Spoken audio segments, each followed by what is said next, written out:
我觉得赢下 BLG 的关键主要是在于我们中后期的团战以及中期的决策上，所以我们只要做好这些，我相信我们还有机会赢下他们。Amazing J 选手是一个打法比较全面，然后英雄池比较广的选手，然后打团也是比较厉害，所以我也要跟他一样，然后对团队的贡献尽量能达到最大。Alright, Zoom, I get your point about Amazing J having a lot of champions, but Angry reacts to the first part about JDG there, because you didn't have to do anything in the mid to late game. You just won comprehensively through the early game that first match. I also don't agree with the fact that he thinks that Amazing J has a comprehensive champion pool. Like, I understand that you want to be humble, you want to talk up your opponent, so you look really good when you take him down. But let's be frank, AJ does not have a comprehensive champion pool. He plays about 3 champions up in that top lane, so I don't have Angry Cat Face, but I do have the white flag, and I'm waving it for BLG. I'm waving it for Amazing J as well after that PM to his picks at the top side of the map. BLG are going to make some changes coming into their second set against JDG. They're bringing in Chieftain as well as Mole as their substitutes over as well as Mianhua, because we didn't see anything from them to impact the early game for BLG. What is this sub going to do for them, especially now that they're playing on the blue side of Summoner's Rift? I will make it very clear that I do think that this is BLG's strongest roster. I think that they should be playing with Mole and Chieftain every time. That said, Mole and Chieftain are very young players. Korean jungler, Chinese mid laner, so obviously some miscommunication that can happen, some growing pains as they're trying to invest more, get them more used to the roster and build up that synergy. But I believe that if they stick with this iteration of the roster, this will be the future of BLG. Because that's what BLG used to climb to playoffs last split. And that was the big change for them. They have the bloodthirst. They have the drive. You saw Athena that game. That guy sat for 30 minutes at 0-0-0. If you are 0-0-0 as a mid laner at 30 minutes, you are playing terribly. Yeah, he wasn't playing too well in that last match. Oh, wait, hang on. We have Zaya Rakan figurines? That's amazing. Sorry, I just noticed that. I want to pick them up now after this. They have pineapple shirts. And I actually just want to go over there. I want a pineapple shirt as well. My pineapples have been banned from this broadcast for a long time. Looking at you, producers backstage, free the pineapple. But moving into what you were talking about there, for the side of Chieftain and Mole, just seems like, as you do with all sports, from time to time players just are not on form. It feels like they started the split strong. I mean, Demacia Cup showed that. Yes, Mianhua played for a lot of it, but when Chieftain and Mole play, they still look as good as they were during Spring Split. Coming into the start of the split, they still looked very good. They had some very unlucky games, and I'm going to call them unlucky for the first 4 to 5 matches. But that luck just seemed to be off form after those first few games. Cross-conference was good for them, and it seems like once they can find their form again, perhaps they could be the duo that brought them back to playoffs. They're just new. I don't think that they lost their form. I just think that they've been pushed by the meta. They're no longer, able to come out of solo queue, have their key champions, and then play them every single time. The meta has shifted. They need to now have wider champion pools, and they just simply haven't had the time to really develop that type of skill set for competitive play. So, again, I like Chieftain and Mole over the likes of Athena, because I think that these players simply have a higher skill ceiling, but you're not going to get that same consistency and that same veteranship. And I know we didn't see Zoe being picked up by Yakao in that last match, but we still saw him play Galio, went back to being more of a supportive champion, or supportive player in the mid lane as well for JD. And when he needed to make those flashy plays, he did. He was the man that went for the taunt flash, which was the only real hard crowd control that JD had, and almost actually won a teamfight which could have just broke open the game. That could have been the end for JD if they did win that teamfight. It was 10 to 15 hit points which stopped them from winning the fight, and they didn't even lose it. So they're still showing they have the star power of Yagao in the mid lane. He can go back to being a supportive mid lane player if he needs to be. And if for some reason BLG leaves Zoe open, or if Yagao decides he's going to play a carry champion, he could turn into the carry beast that we've seen him do many times in the summer split. Yeah, it's the versatility and the flexibility of Yagao that makes him such a potent rising star in the LPL. He was my rookie of the split, so I'm happy to see him continue to shine, especially as, other rookie of the split nominations have faded away into the background. Yeah, Raz, what's going on? But there's the roster swap that we were referencing. So Chieftain now back in with his partner in crime, Mole, in the mid lane. And we'll see if they can get it done, if they can hold together an early game. It was these two guys that really brought an early game to BLG, which is a point of the game they never had any sort of game plan in before. One they desperately need as well. After the performance from JD in the early game, Zoom said it himself. They expect to go toe-to-toe against BLG in the mid to late game, where he thought BLG is strong, but JD are just stronger. That's why he wanted to take it to them there. He didn't even have to. It was all about the early game, and if Chieftain and Mole can't bring early game for BLG, they really need to rethink their strategy and what they're doing with their roster swaps, if they want to have any hope of making it towards playoffs, because they're sitting quite low on the ladder. They don't have many games to work with to get to playoffs. Chieftain's like, I need it. Bring in the special sauce. Get me the Warhorse. Taking a big old gulp. I've never actually seen a player reach for Warhorse. Really? Yeah. I think Warhorse is great. It's an energy drink.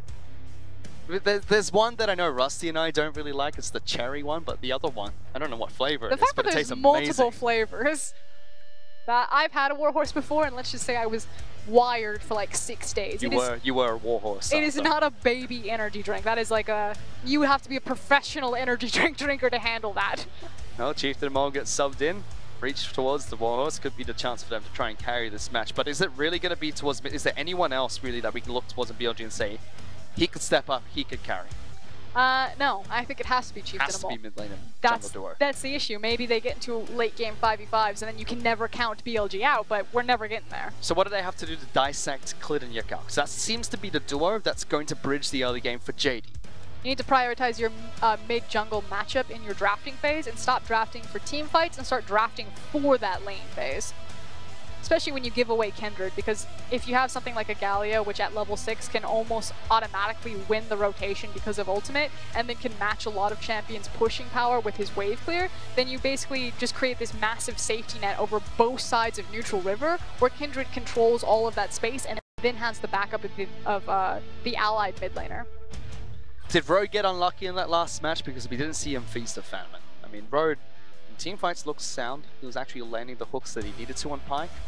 But we didn't see him roam or rotate as often as we want. It was misexecution. You saw multiple times that like Jin Zhao would flash forward, he'd try to catch someone with an ultimate, and that they were just desynced. Road and Jin Zhao have been together for 200 games in the LPL now, so there's no excuse for the type of blunder. So I frankly have to say that BLG just misexecuted, didn't draft correctly, and they paid the price. Well, now they've brought in Chieftain and Mole, and they've moved over to the blue side of Summoner's Rift. We expect things to change in Champion Select, and they must change for BLG if they want a shot at taking down JD in Game 2. So let's see if they make those changes, and already done something great here for FLICKR. Look at the first ban that's come out from BLG. They take Kindred off the table, deny Klid from picking up the champion. Is it great when you do it from blue side, though? Not really. But if you can't play it, and you know the opposition can, you have to ban it away. They've shown that they can't threaten with bringing in Mianhua into the jungle.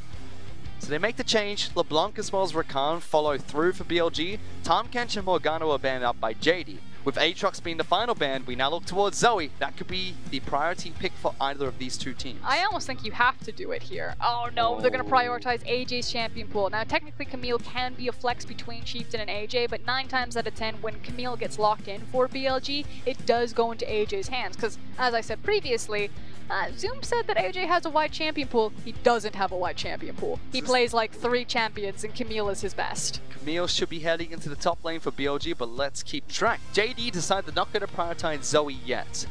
They go for Shen as well as Ezreal as their first 2 picks. And I think it's because they recognize that they don't need the Zoe to succeed, but if they do get it, it's just the cherry on top. You know, the fact that Yagao can play the Rise, which is often what the LPL takes into a Zoe pick. If Yasuo gets locked in, probably won't see that one. Mole could play in the mid lane, try and work with Chieftain to cause a combo going. We did see some of his crazy highlight Yasuo plays in the break timer, so I expect that this will go into the hands of Mole and not Jin Zhao. Trying to pull out a carry performance, take it to the side of JDG. And so far with the Sejuani, if that gets locked in, they basically showcase all of their solo laners opening and exposing themselves to counterpick right as we go into secondary ban phase, and then first pick out of that to JD Gaming. BLG, why? Entire top side of the map has been drafted for BLG, whereas JD, they've shown next to nothing. You can draft your bottom lane nice and early if you want to, and they have the flex pick of Shen. JD are doing just fine. Doesn't get any easier than that about exactly how you want to sculpt any of these matchups. Since you have a Shen with the Ezreal, and you already saw Loken and Lumao outperform Jin Zhao and Road previously, now they have that much more kill pressure because it's not a Tahm Kench, it is that Shen. And Lumao, he kind of goes under the radar, the unsung hero of JD Gaming when you have the likes of Klid and Yagao popping off, making these flashy plays. But Lumao is a very solid support player. I would actually say he's either top 3 or top 4 supports in the LPL. fundamentally strong and has been a core component of helping Loken out. Loken is known to pick up hyper carries when JD need it. Recently, with the current meta from 8.11 onwards, it's not been about hyper carries because they got nerfed to oblivion for some time. But he's shown he can go back to the likes of Ezreal, he can play those signature picks in the bottom lane with the current meta.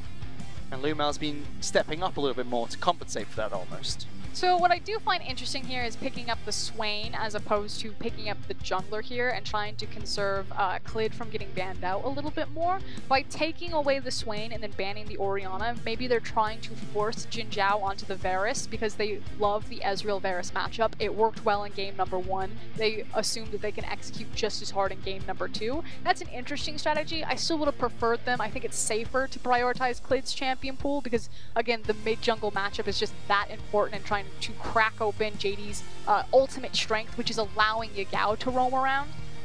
Which they hold on to bits and pieces of it, and they will have the final counter pick. Now they know everything that's going towards top side of the map, so they can counter what they want here. It will be Yasuo in the mid lane unless Jin Zhao picks it up, Sejuani in the jungle with Amaze J picking up Camille. The bans coming out from BLG were Trundle as well as Talia, and we had Orianna and Alistar being taken away by JD. Emperor of Shurima being locked in for JD here, so we will see Swain into the top lane. It's been a while since we've seen his top lane Swain. Fun fact about Yagao, I know we talk at length about his Zoe, but when he first entered the LPL, his Azir was permabanned away from him. It was his signature champion and the champion that he was very well known for when he was an up-and-comer before joining the LPL. And then we released Zoe. Yep. How things changed. Kai'Sa is the pick coming in here for Jin Zhao in the bottom lane. They'll be locking in their support of choice to go up against the Ezreal Shen combo for JD. Final pick jungle coming out for Clid. Saw him flash Interesting last pick.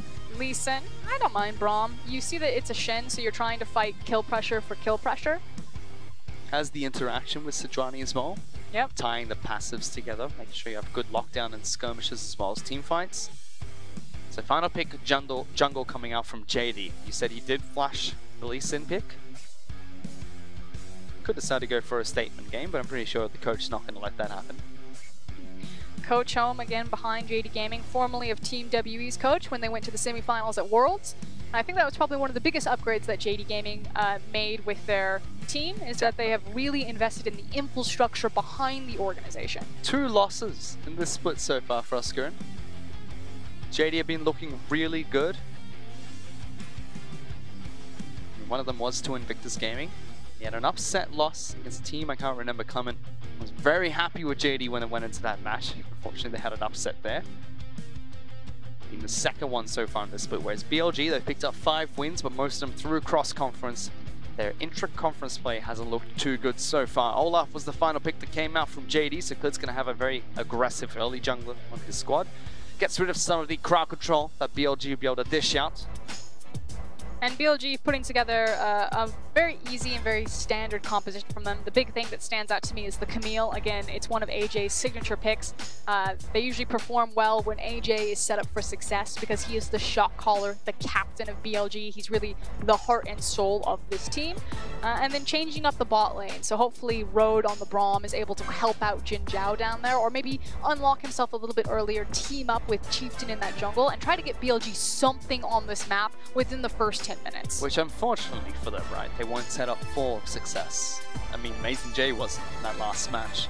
The flex pick of Gragas almost got casually thrown his way during the late stages of pick and ban. Up against a Gangplank, especially with Clid playing Kindred to be very aggressive against Gragas on the top side of the map. AJ didn't have a good game. His ultimates weren't bad. A lot of the times that he missed was actually just outplays coming out from the side of JD. So he still performed well, but as you said, he needs to be set up for success if he's going to be one of the star carries for the team. Has picked up quite a few MVPs for BLG as well when they do win.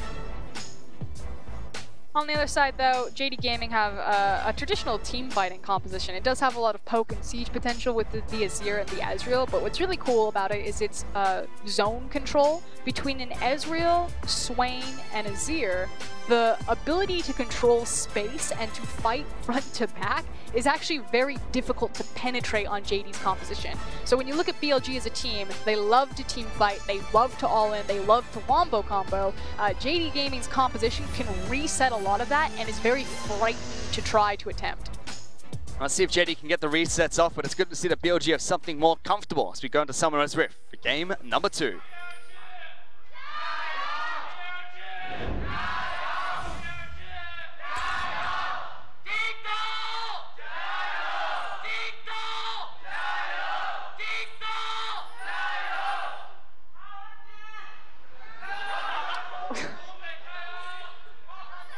Uh-oh.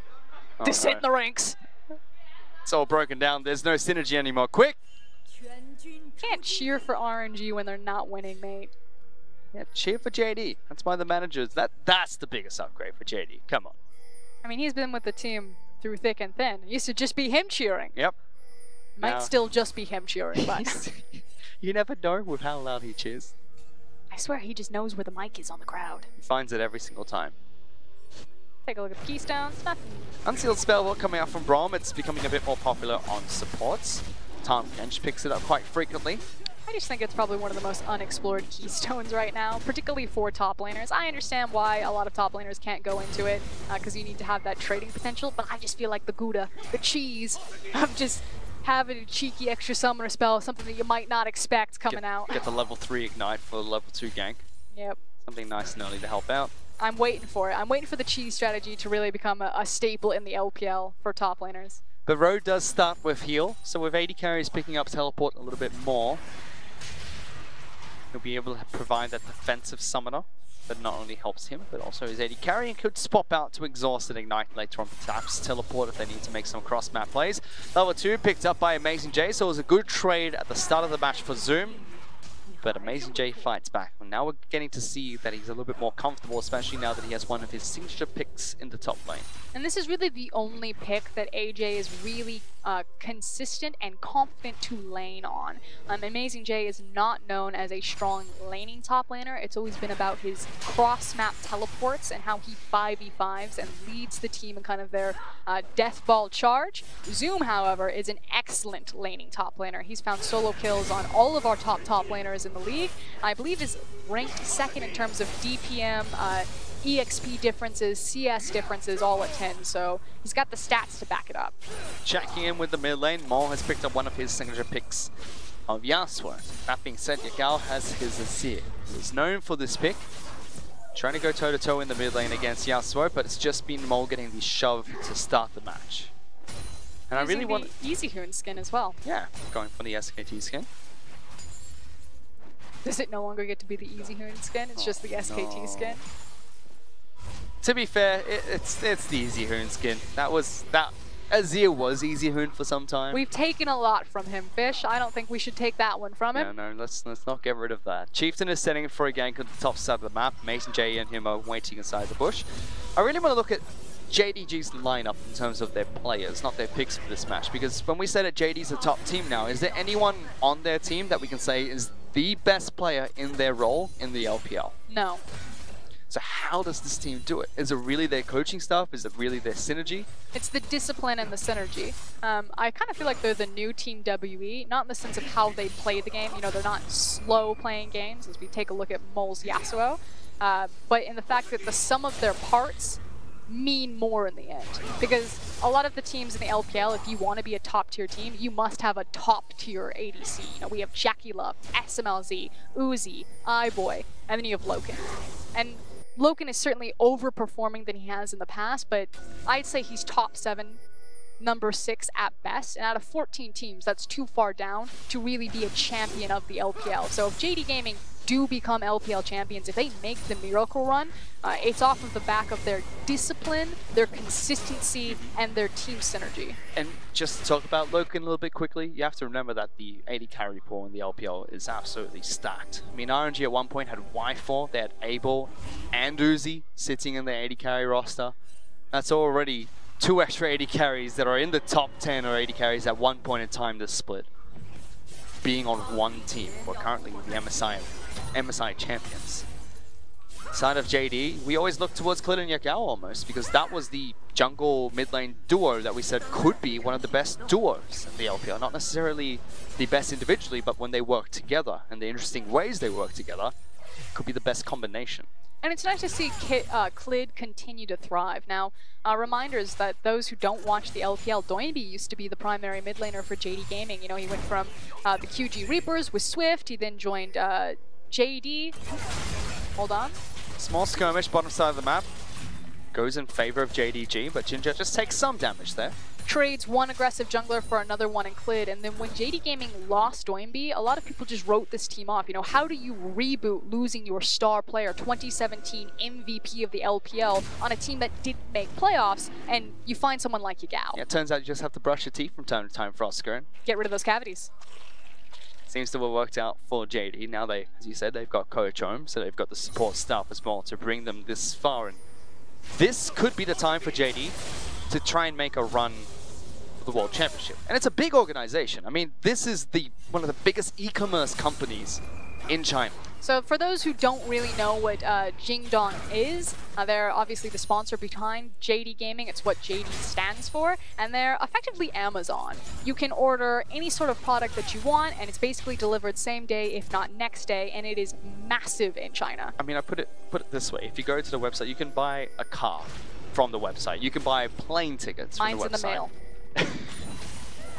I saw that you bought quite a few things this morning, which I had to wake up at 7 AM to pick up for our screen. I can't hear the door. Our dog was pretty angry at the 3 delivery guys that showed up between 7 to 10 AM today. He's vicious. Watch out for him. Oh boy. But it is a big team, and with the backing they have the likes of JD as an organization, and then performing well from Spring Split's late run into playoffs, and now Summer Split looking to be one of the favorites going into playoffs almost.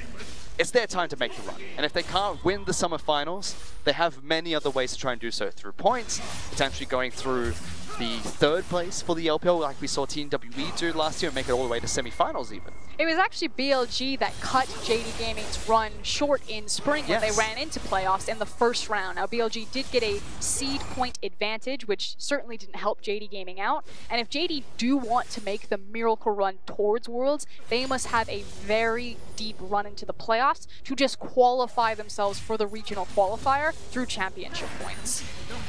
So far in a good position to do so, 11-2 in the standings, only dropping. I mean, the only big team that really dropped to so far was Invictus Gaming, and they had one upset so far during cross-conference. So they're looking pretty good.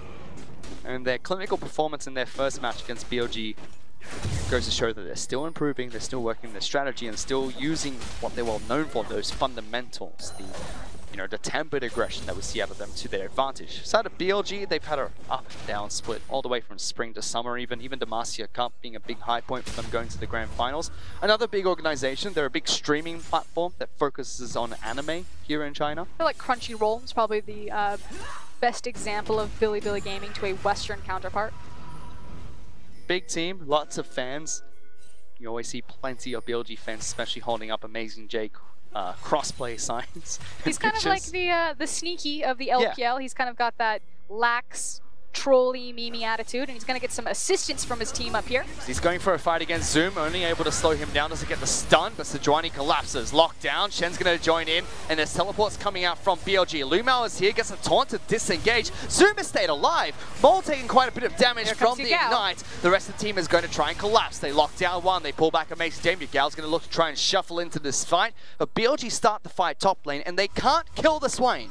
Excellent protection from Lumao right there. And again, that cross-map communication coming through from game number 1 all the way to game number 2. And with the rotation from both Clid and, oh, hold on. Jinjiao going very aggressive. Loken first arcane shift away. Takes a lot of damage from the passive, but he will flash away nice and early to stay safe. Probably the most aggressive play we've seen Jinjiao and Road make. Almost worked out for them. But you were talking about top side of the map. They couldn't kill Zoom, and they almost turned around for JD. Oh yeah, and then in response, the fact that Yagao and Clid got 2 deep control wards into BLG's jungle, we're going to see what they do with that type of information, because right now it's been all about Zoom and AJ up into this top lane. BLG really want to break this Camille and start getting that snowball going so AJ can run away with the game on one of his power picks. Stiff difficult. If you can see that a 3-man early gank didn't work out, there's also a stopwatch to boot now. Mole saved by the small melee minion that stopped that turret aggro for a while, trying to disengage. Axe is being thrown, slowed down, and first blood is going to be picked up by Clid. Meanwhile, Chieftain forced to flash and charge away from the rest of JD there. And that hero minion tried so hard to save Mole on the Yasuo, but that's what we're talking about. Yagao showcasing Athena, who's probably sitting backstage. This is how you play this champion, and this is how you get it done. Be aggressive. They're able to be aggressive. Meanwhile, Lumel rotates back towards the bottom side of the map. Loken not able to find too much damage on the chip against Road. Bottom lane's been fairly even. Tyr has been picked up by Loken, as is Sheen as well, going towards his next mana item. So could be the Iceborne Gauntlet first. But he was the play in the mid lane. Both junglers were here. They got the jump onto Mole first. I cannot believe he doesn't take tower aggro right there because of the one minion. Would have meant that they didn't have to chase so deep, ultimately get the kill in the end. And the guy who really gets cheated there is Lumao. Doesn't get the assist, just shows up for the moral support. Sometimes that's all you need when you're Shen. But his, this is why I really like Lumao. Technically, he is a very strong support. He has a wide diversity and range of champions. His cross-map communication is always very clean, so something like Shen and Tahm Kench he excels with, as Clid's not going to chase that one. But then also his mind for the game, how he reads the map, the fact that he was in position for that mid lane play as it was happening. Didn't get the assist, but was there to try to make more of it, and if there was a counter gank, would have been ready to react. Goes back to how JD play, right? They're not the flashiest of individual players, but fundamentally, they're solid. So even though Lumel didn't need to do anything there, he was there in case he had to. Now he's on the bottom side of the map. Big fight breaking place here as Rose, the one that's taking quite a bit of damage. Lumel is tanking things up. Now down below half health, forced to flash away. Loken even playing this one nice and safe, but it's just the supports that take a trade. Road not afraid to be a little bit aggressive against the Shen in the bottom side of the map. Ignite is coming back up for Shen shortly. Needs to be really careful about how this trade goes down. They know that Sejuani should be on the bottom side of the map because her red buff was up, I believe. Johnny is at Krugs at the moment, so can be there. Oh, unlucky. Was trying to stop the recall blind, doesn't get it. Meanwhile, the missile comes out from Jinzhao and does tag Rima.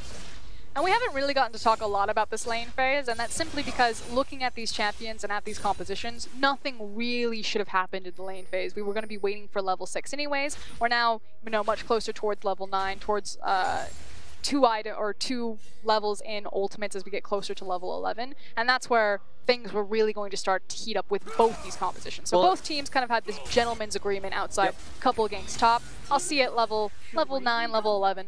Is that a win for BLG because they brought in Mianhua as well as Athena in the first match for that early game aggression, but in game 2 they're able to temper the aggression and stop any of these early plays? Is that a win for them, knowing that they can now take it to mid and late game against JDG? Yes, hold on. They're trying to force it right now. I mean, BLG's composition, it is kind of that wombo combo big team fight composition, so they wanted to get to a point where they grouped up anyway. So yes, I would agree that JD Gaming having a slower paced, scaling comp with both an Ezreal and an Azir, as well as a Swain, even though Swain is trying to get it done in lane phase, is a big win. Well, BLG able to take the first turret of the match, but they're still 500 gold behind JD despite taking the first major objective. Now moving towards the first elemental dragon of a Cloud Dragon. Meanwhile, Clid's working on the fact that there are a lot of members bottom side of the map, picks up a Rift Herald, and Zoom chipping away at this top lane outer turret. So BLG will trade evenly when it comes to objectives, but it seems like JD get the best of the objectives taken here.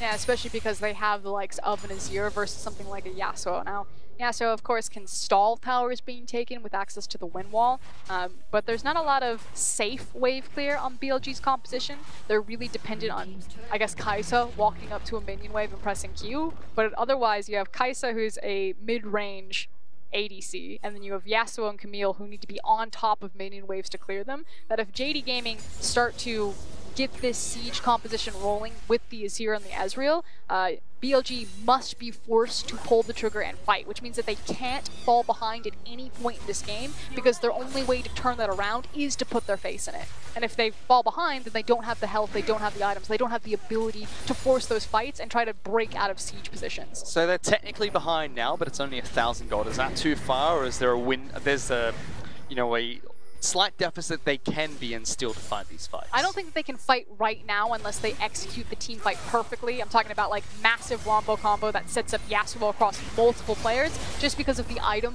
breakpoints on their champions. But at 2 items, there is a window for BLG to try to get their footing back, which is why JD Gaming, it's kind of a race for them right now. Grab as much free gold as possible while BLG really can't fight you unless the perfect circumstance arises. That was a big push coming out from JD though. Klid uses the Rift Herald in the mid lane to push through. They take down the mid lane outer turrets. It's now 2-1 turrets in favor of JD. Even teleport being used by Loken to match the push coming out from Kai'Sa on the top side of the map and stop BLG from responding with an outer turret of their own. It is going to be the Rageblade build coming out from Jinjiao and Kai'Sa. This is not the Stormrazor's crit build that we've seen for like SMLZ use. Instead going towards the more ability power focused build.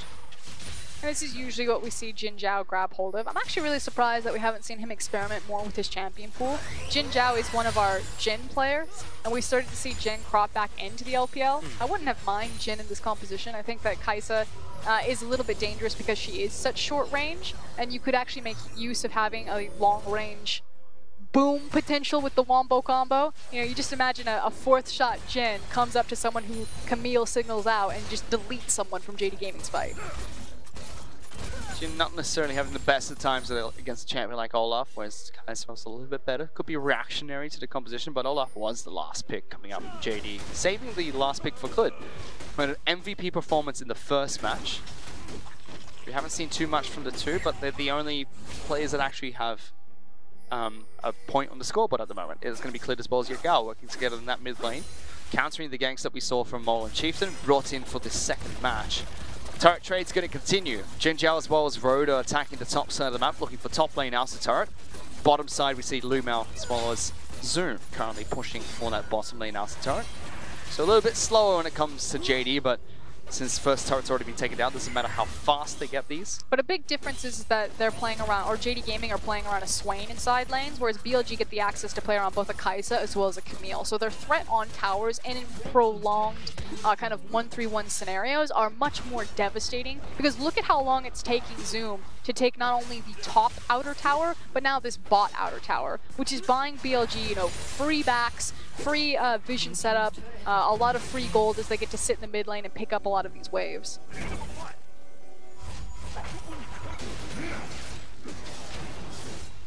Got a very slow match too between the two. It isn't the sizable lead that we saw JD work with in the first game, but still tempered aggression, making sure they attack where they are strong, not doing anything too risky or too aggressive that would give BLG the opportunities to use the crowd control they have with their composition and start fights that could be in their favor.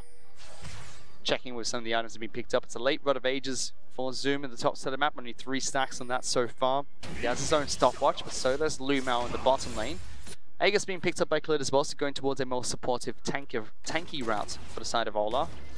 We'll be able to help out either Yagao or Ezreal, depending on which one he decides to throw down the buffs towards. And it's still Jinjiao that side lane. Going towards the Nashor's too shortly, already has that Stinger, but he's happy to pick up farm wherever he can for BLG and try and be one of those carries in the late game.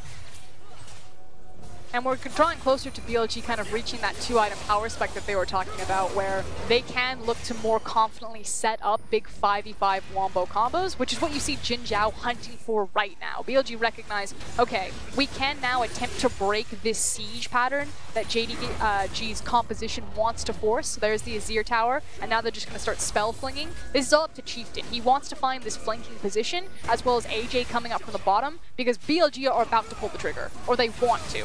Let's see if they can. Mole takes quite a bit of chip damage here as Road jumps in for the fight. Everyone's going to try and pile in. They kill Zoom to start the fight. No ultimate used by the Swain to kickstart that. It's a good combo coming out from BLG, and they punish JD for pushing for this tower. But as long as JD Gaming are able to keep their health bars up and wait in between these waves, they might be rewarded still for that tower. Instead, because Sejuani still has access to ultimate, they're not going to force it. I mean, plenty of ultimates still available. It's just the combo coming out from Road as well as Mole that got the first pick onto Zoom. Didn't even have time to use his stopwatch, couldn't even get into his ultimate Demonic Ascension. Just picked off to start the fight. Good play from BLG. And it goes back to that issue, you know, JD Gaming recognized we have this window where BLG aren't at 2 items, they can't fight us yet, we can try to grab as many objectives as possible. They were unable to break this inner mid tower. BLG now have the 2 completed items. They now know that they want a team fight, and they're going to try to force it at every time. BLG are strong now, and this is when they fight They're going back. for it. Yagao finds the choke point and does the Shurima shuffle to look for a divide. Mole, he's in some trouble finding Mystic Shot, not going to connect. And Road jumps in front of the team, gets them to stand behind Brom. JD don't get nothing for it as they pick up an Elemental Dragon, but BLG do successfully disengage. Mis-execution by BLG. We didn't see the very start of how that team fight went down, but I'm going to make a couple of judgments. Look at the vision patterns, and BLG were slow to the rotation, thought that they could confidently walk up to a narrow corridor and try to fight an Azir at this point of the game, and just got punished for it. So while yes, they can technically fight right now with their composition, they need to do so on open footing, allow open space for their Yasuo and their Sejuani to really tear apart these backlines. Again, and every time one of these teams finds an avenue to pick a fight or start a fight, the other knows there is a way for them to disengage. BLG caught out, could have been a lot more trouble for them there. Even Road swapping out to cleanse as well as exhaust as his 2 summoner spells for now. That's interesting. Finally, not having a flash on one of the champions. I don't know if that does more for Road or less. Now he can't flash in and die. Is there any champion at the moment who, you know, might not necessarily take flash? Because we've seen maybe Rakan here and there has gone for the exhaust ignite. I think Rakan can get away with it just because of the added mobility on the champion, and Braum to a lesser extent because he's got a pretty long range CC between his ultimate as well as his Winter's Bite, and the ability to reposition himself with stand behind me, stand beside me, stand with me. Oh, standing next to 2 enemies at the moment, Road is. That's a classic Road special. But you can swap out summoner spells that are on cooldown.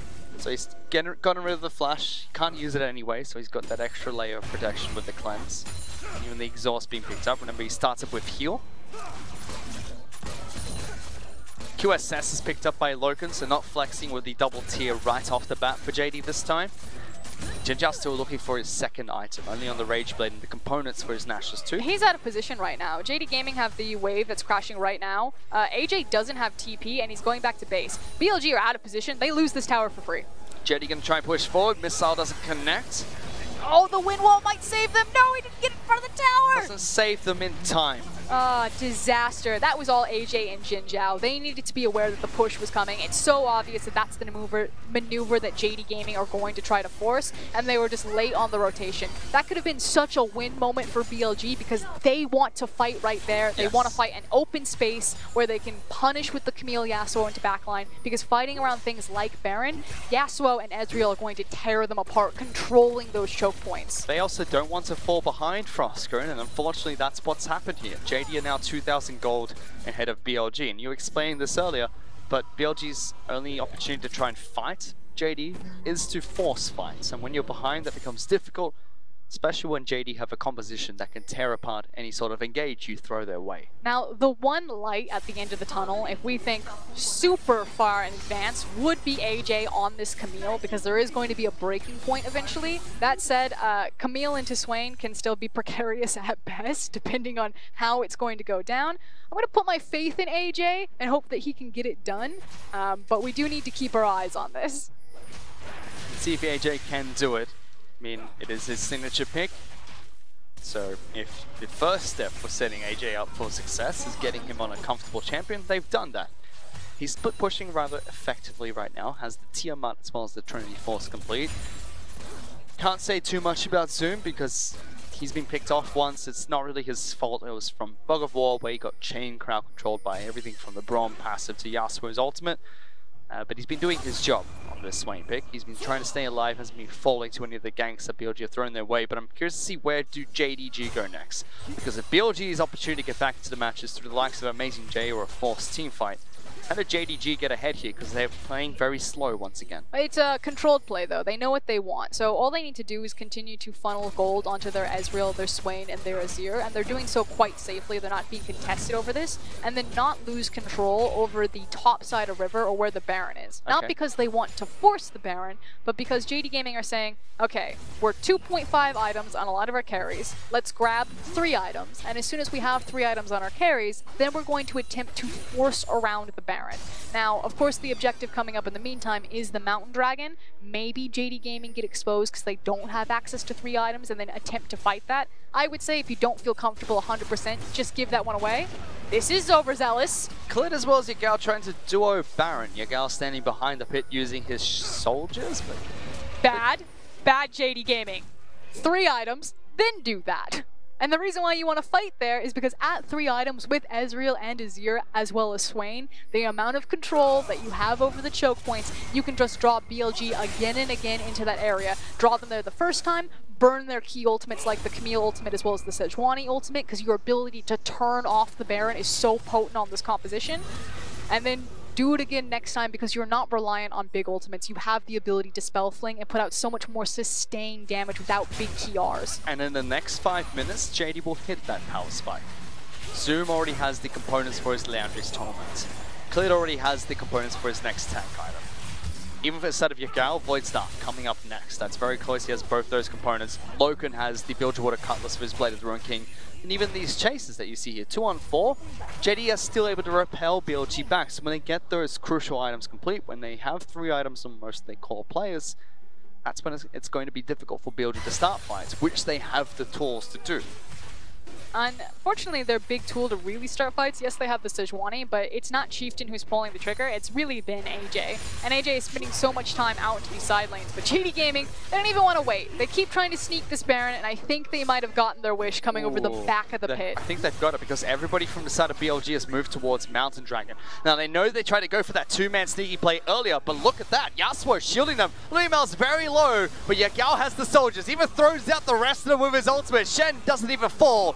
And a sneaky Baron buff is picked up by JD. And the big key here is that they didn't need the Olaf. So showcasing that their jungler wasn't there, JD Gaming called the bluff from BLG and don't have to wait for the item power spike. Now they get to go back, they've got the Baron, now they have the 3 items, and they have complete control of the game. Because again, this is a comp that wants to siege, and now they have the Baron on top of it. You can even see Yagao sneakily nodding his head after that play as well. JD have gone from a team that should have feared Baron for the better half of Spring Split, where I think it was they had the most Barons stolen away from them in Spring Split. It was pretty atrocious. And the sad part for them was, in 90% of the games that they had Baron buff stolen, they were winning, and that caused them to actually lose the match. So now they've been playing around Baron a lot more comfortable in Summer Split.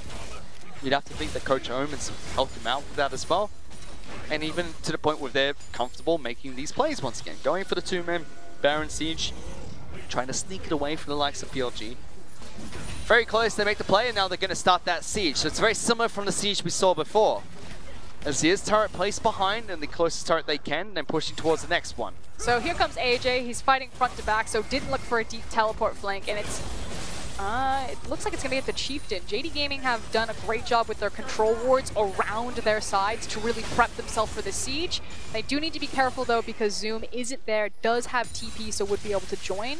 But I feel like usually this is where BLG pull the trigger and have AJ teleport so far behind enemy lines and force a fight from the back line. Because look at the setup from JD, you're right. Control wards are great. They spot out anywhere that BLG can go for a close flank to their base, which means their only opportunity is through the lane or that teleport, which they have not been able to find.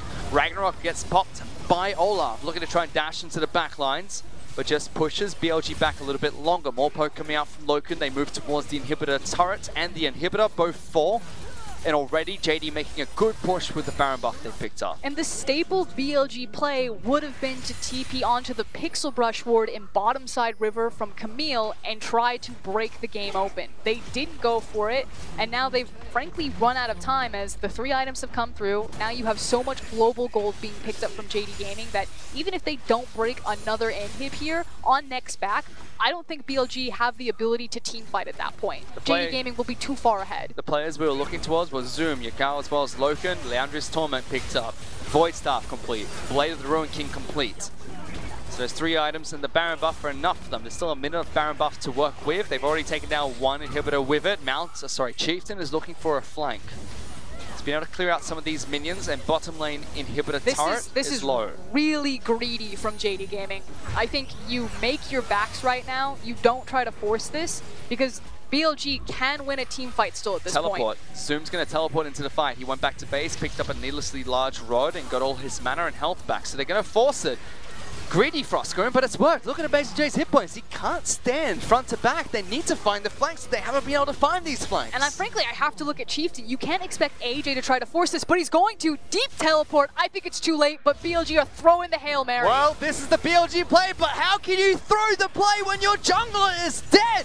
Road's going to take some damage, puts up the big Braum shield. JD see your flank, and quite frankly, they don't care. BLG now stuck under their nexus. Too little, too late from BLG. JD Gaming against Sharks. They smell blood in the water. This looks like a 2-0. They had to go for a last stand, and they even botched the last stand. Now a team fight breaks out, and Yagao does the streamer shuffle. Doesn't even need to throw out the ultimate. Just keeps it there to deny BLG getting back towards their fountain. A clean shellacking from JD as they pick up the quick 2-0 against BLG. And you must respect JD Gaming. You just saw a 30-minute victory with 4 kills. JD Gaming didn't hesitate, they didn't blink.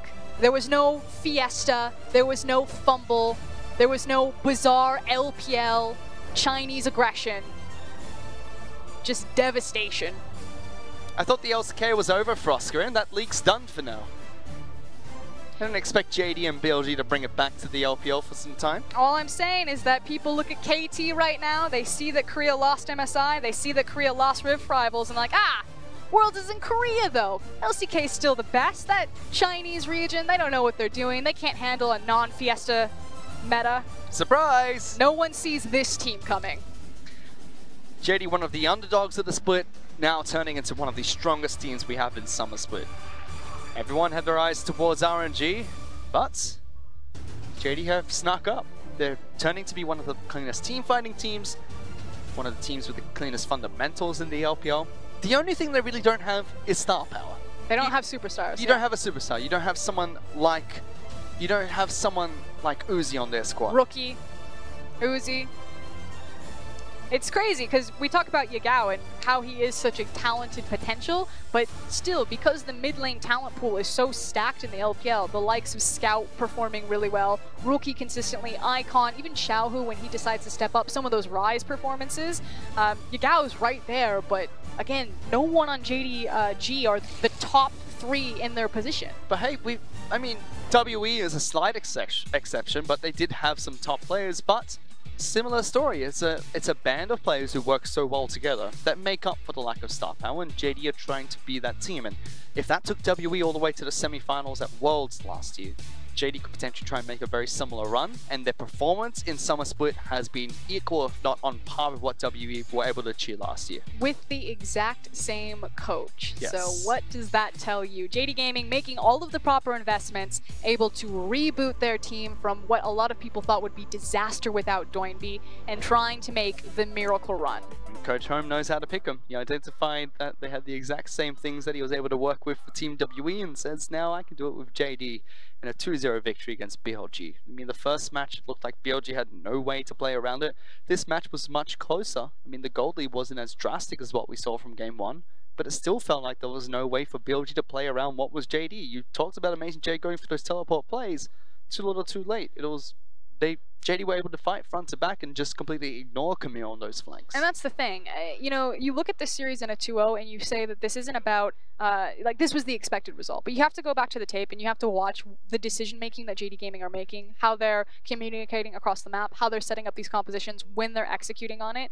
They are very clearly a disciplined and very well-oiled machine, and it's kind of in the details about how they're taking these games, which makes them so impressive on paper. Because again, We knew that they were going to 2-0 BLG. No one had BLG winning this series, but it's still just so impressive to watch JD Gaming when they're on form. It is. So now what do BLG have to do? They've experimented with different mid lane and jungle combinations, and it's always been Athena as well as Mianhao working together. Those were the ones that looked very strong during the Master Cup, and Chieftain and Mole, who looked very strong during Spring Split, and even during the games that they've lost that looked good in Summer Split. What do BLG have to change? Because it seems like they don't have that early game impact anymore, and they can't find ways to bridge to the late game, where they are actually powerful in team fighting. Go back to fundamentals. I like the fact that in game number 2, they did go to a very traditional BLG-esque type of composition, but then it was misexecution. So in the first game, I think they completely fumbled draft. I still think that not having the Kindred, being forced to ban it from blue side, is a huge problem. That needs to be addressed and fixed. But keep this roster, keep these style of compositions, and then just keep running them repeatedly in scrims. And if you're the coach behind BLG, the number one thing that you're looking for right now is comms, because comms must be a mess, because there are so many times where key opportunities and windows are missed because people are late on their backs, they're not teleporting correctly. Like, think about it. When JD Gaming attempted to siege the first time with the Rift Herald, it was Jin Zhao in topside who wasn't transitioning or rotating quickly enough, and AJ who was just starting to back without teleport. You know, why don't you have the veteran to know that, okay, if I don't have my TP, I needed to back as soon as we saw that JD Gaming were trying to prep down mid lane, because they sat there for 3 waves of creeps, and AJ had to go back, walk from base, and wasn't there in time to start the fight. If BLG start the fight at that moment, I think that game is completely different, because they had the item advantage. They could have punished JD's composition. It could have been, and we also saw the late game teleport, where they were sieging on turrets. It wasn't too big of a gold lead. It was one that BLG could have tried and fought back from. But misexecution, they had so many opportunities to use the teleport. They did it too little too late, and even when they did, Chieftain was caught out. The jungler was killed right off the start of those fights, and the teleport meant absolutely nothing. Off the back of that though, it was Yakao that picked up MVP for that match. He threw out the Azir, one of his signature picks, and quite frankly showed Athena what you're meant to do with the champion in the early game. And 100% kill participation with only participating in 5 kills. That tells you everything that you need to know about JD Gaming as a team. They are not a bloody team, but they can certainly tango with the best of them in the LPL. They're incredible team fighters. They can play early game, they can play late game, they can play various different compositions and styles, and they have massive champion pools. The only thing they don't have is superstar talent, and that's not stopping them from dominating the LPL. No, it's not, and it didn't stop Team WE last year when they made it all the way to the World Championship semi-finals, and JD are looking to try and make their start in international play, doing a very similar performance. We're going to take a break, but don't go anywhere, because we have another match coming up in the LPL. It's RNG taking on Vici right after this. 让我们把故事传唱下去，继续书写 RNG 的传说。